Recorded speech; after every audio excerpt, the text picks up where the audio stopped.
இப்போ இன்னும் ஒரு நிமிடம் தான் குறைவாக இருக்கு.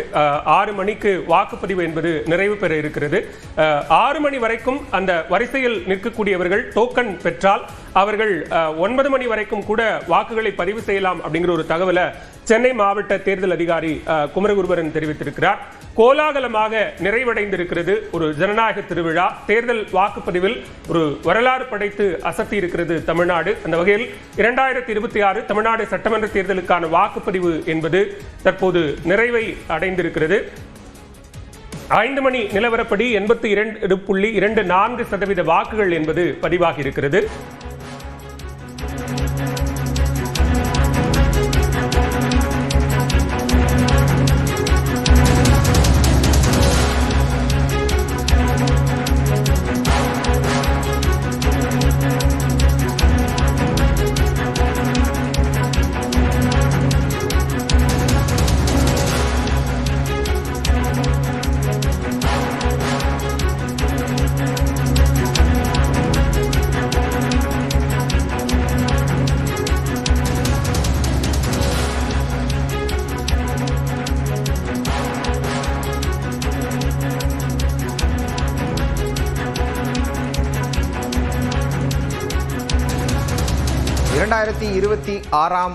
ஆண்டுக்கான சட்டமன்ற தேர்தல் என்பது தற்போது மிகவும் கோலாகலமாக நிறைவடைந்திருக்கிறது. 5 மணி வரை பதிவான வாக்குகளுடைய விவரங்கள் சற்று முன் வந்திருக்கின்றன. இந்த தருணத்தில் பல்வேறு பகுதிகளிலிருந்து நமது செய்தியாளர்கள் இந்த வாக்குப்பதிவு நிறைவடைந்திருப்பது குறித்து தகவல்களை நம்மோடு பகிர்ந்து கொள்ள இருக்கிறார்கள். முதலாவதாக சுபாஷ் நம்மோடு இணைகிறார். சுபாஷ், தற்போது நீங்கள் இருக்கக்கூடிய அந்த வாக்குப்பதிவு மையத்தில் என்ன மாதிரியான ஏற்பாடுகள் வாக்குப்பதிவு நிறைவை ஒட்டி செய்யப்பட்டிருக்கின்றன? டோக்கன்கள் கொடுக்கப்படும் முறை எப்படி பின்பற்றப்படுகிறது? மிக குறிப்பாக டோக்கன்கள் பெற்று இன்னும் வாக்களிக்காமல் காத்திருக்கக்கூடிய கூட்டம் எப்படி இருக்கிறது அப்படிங்கிறத காட்டலாம்.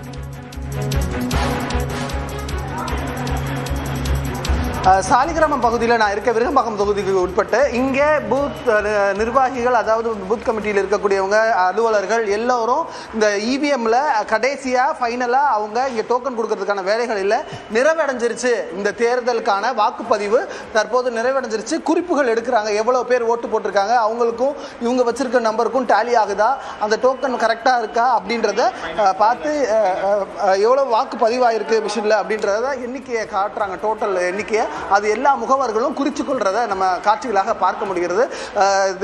ஜனநாயகத்தின் மிக முக்கிய திருவிழாவாக பார்க்கப்படக்கூடிய இந்த வாக்கு செலுத்தக்கூடிய நேரம் தற்போது நிறைவடைந்து அந்த இவிஎம்களை பூத் முகவர்கள்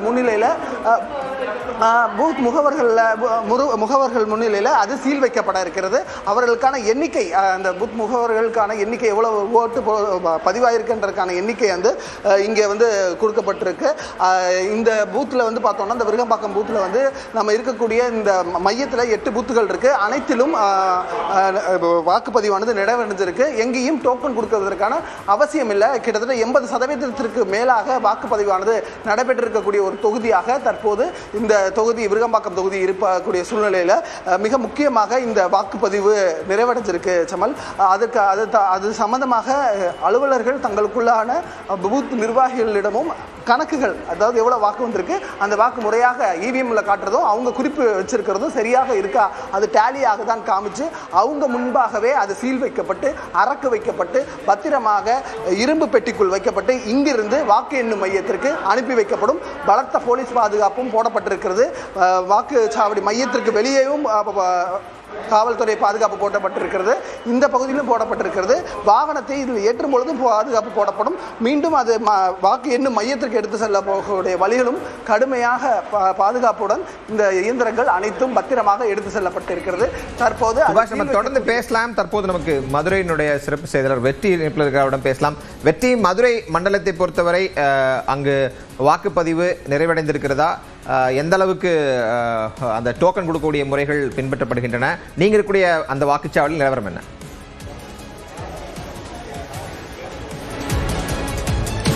இல்லை, வாக்குப்பதிவு முழுமையாக நிறைவடைஞ்சிருச்சு. மதுரையை பொறுத்த வரைக்கும் ஒரு சில வாக்குச்சாவடிகளில் மட்டும் இருக்கக்கூடியவங்களுக்கு டோக்கன் கொடுத்து அவங்க வாக்குப்பதிவு செய்கிறாங்க. ரொம்ப முக்கியமாக மதுரை மண்டலமாக இந்த 6 மாவட்டங்களில் மதுரை, திண்டுக்கல், ராமநாதபுரம், விருதுநகர், தேனி, சிவகங்கை இந்த 6 மாவட்டங்கள்லையுமே காலையில இருந்தே வந்து மதியம் 3 மணி வரைக்கும் சராசரியாக 2 மணி நேரத்துக்கு ஒரு தடவை 15% வரைக்கும் ஓட்டு இன்க்ரீஸ் ஆகிக்கிட்டே போகுது, ஓட்டு போலிங் பதிவு அப்படிங்கிறது.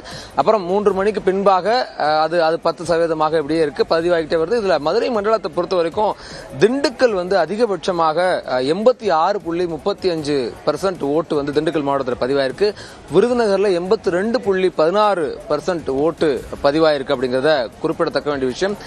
தேனி 78.73%, சிவகங்கை மாவட்டம் 74.44%, ராமநாதபுரம் மாவட்டம் 74.41% இருக்கு. மதுரை 77.81%. இப்போ உள்ள நிலவரப்படி பார்க்கும்போது தெரியுது.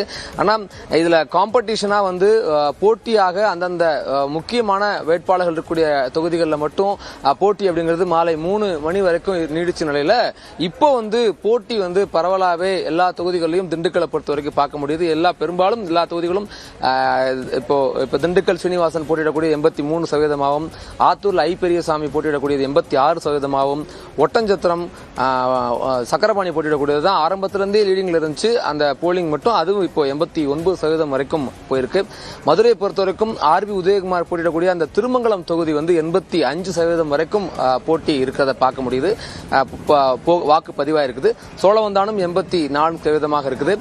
மிக முக்கியமான அந்த செல்லூர் ராஜு போட்டியிடக்கூடிய பிடிஆர் போட்டியிடக்கூடிய தொகுதிகளிலையும் வந்து வாக்குகள் வந்து கணிசமா உயர்ந்திருக்குது 3 மணிக்கு பின்பாக. மேற்குல 75%, மத்திய தொகுதியில் 71% இருக்கு. ஆக இந்த இடங்கள் எல்லாம் எதிர்பார்த்த அளவுக்கான அதே அளவுக்கான போட்டி வந்து நம்ம அந்த டேட்டாவை பார்க்கும்போது ஒரு குறிப்பாக மதுரை மாவட்டத்துக்குள்ளே பார்த்தோம் அப்படின்னா மதுரை மத்திய தொகுதி பிடிஆர் பழனிவேல் தியாகராஜன் நிற்கக்கூடிய தொகுதி அங்கே வந்து 71%, 71.39, அதுதான் வந்து உங்கள் மதுரை மாவட்டத்திலேயே மிக குறைவான ஒரு வாக்கு சதவீதம் இருக்கக்கூடிய தொகுதியாக இருக்குது. அதை விட குறைவாக மதுரை வடக்கு இருக்குது. மதுரை வடக்கும் மதுரை மத்தியும் தான் வந்து குறைவாகவே இருக்குது. இதற்கு எதுவும் பிரத்யேகமான காரணங்கள் இருக்கா? இல்லை, இருக்கு, நிச்சயமா இருக்கு. அது வந்து மதுரை சென்ட்ரலை பொறுத்த வரைக்கும் வந்து ஆரம்பத்தில் திமுகவுக்கு பிடிஆருக்கு அதிகமான வாய்ப்புகள் இருக்கும், அங்கே போட்டி இல்லை அப்படின்ற மாதிரி ஒரு நிலை நீடிச்ச நிலையில் சுந்தர்சி வந்து கடைசி வாரங்களில் தான் வந்து இந்த போட்டி அதிகரிச்சிருந்தாரு. அதுதான் மிக கடுமையான போட்டி உருவானதுக்கான சூழலாக இருக்குது. அதனால வந்து இந்த இடத்துல வந்து ஒரு கட்சியினர் வந்து கொஞ்சம் வேலை குறைவாக பார்த்திருக்காங்க அப்படிங்கிறது தெரிய வருது. அது திமுகவாக இருக்கிறதுக்கான வாய்ப்புகள் இருக்கு. ஏன்னா அதனுடைய பட்சத்தை தான் பார்க்கும்போது இந்த ஓட்டு இந்த போட்டி அதிகரிச்சிருக்கிறதுக்கும் காரணம் வந்து இதுவாகத்தான் பார்க்க முடியுது.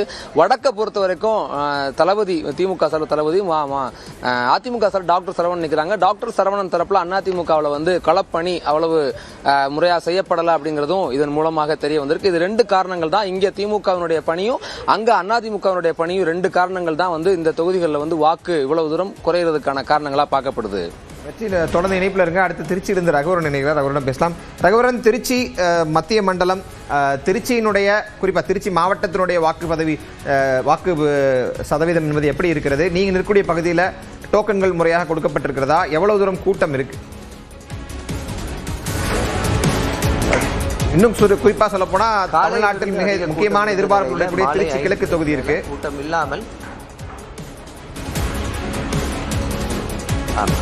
கூட்டம் இல்லாமல் இருக்கிறதா பார்க்க முடிகிறது. சரியாக 6 மணிக்கு நிறைவடைந்த நிலையில் தற்போது பார்த்தீங்கன்னா அந்த வாக்கு பெட்டிகளுக்கு சீல் வைக்கும் நிகழ்வானது தற்போது தொடங்கி இருக்கிறது.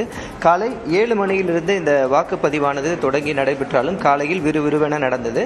வெயிலின் தாக்கம் அதிகமாக இருந்ததுனால நிறைய பேர் காலையிலே வந்து தங்களது வாக்குப்பதிவை வந்து அவங்க பதிவிட்டதை பார்க்க முடிந்தது. திருச்சியில் மட்டும் பார்த்தீங்கன்னா 9 சட்டமன்ற தொகுதிகள் இருக்கு. அதில் வந்து மொத்தமாக 82.73% வந்து வாக்குப்பதிவானது நடைபெற்றிருக்கிறது. குறிப்பாக துறையூர், முசிறி போன்ற பகுதிகளில் பார்த்தீங்கன்னா 84% வரை